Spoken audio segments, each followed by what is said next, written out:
السلام علیکم، میرا نام محمد اظہر ہے۔ میں ایک نان کسٹوڈیل فادر ہوں جس سے اس نے اپنی بچی کو اب تک دیکھا بھی نہیں ہے۔ تو بہرحال گزارش، عرض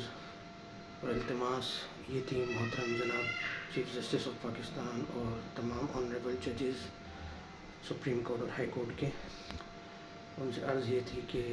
جو پچھلے دنوں قانون پاس ہوا ہے، جو بل پاس ہوا ہے سینٹ میں، اس کے جو ہے مطابق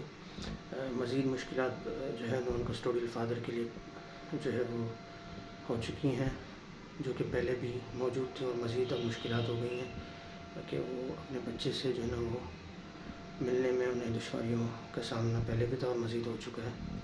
کہ 7 سال اور 16 سال تک جو ہے وہ اس کی ماں کی کسٹڈی میں بچہ رہے گا۔ تو اس سے گزارش یہ تھی کہ بجائے اس کے کہ جو ہے وہ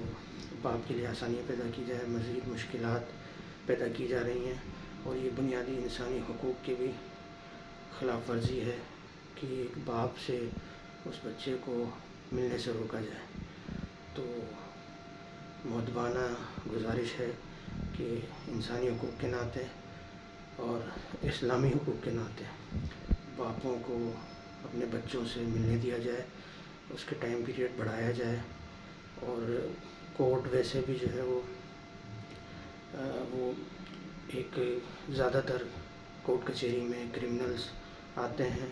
تو وہاں اگر بچوں کو ملنے کی ویسے بھی سہولت نہیں ہوتی ہے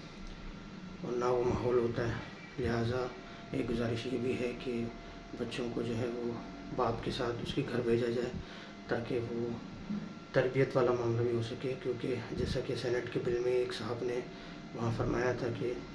قرآن میں کہیں بھی جو ہے نا وہ باپ کی کسٹڈی کے حوالے سے اس طرح کی بات نہیں ہے۔ تو جناب قرآن میں ماں کی تربیت کے حوالے سے بھی، کہ ماں کی نصیحت کے حوالے سے بھی کوئی بات نہیں ہے، باپ کی نصیحت کے حوالے سے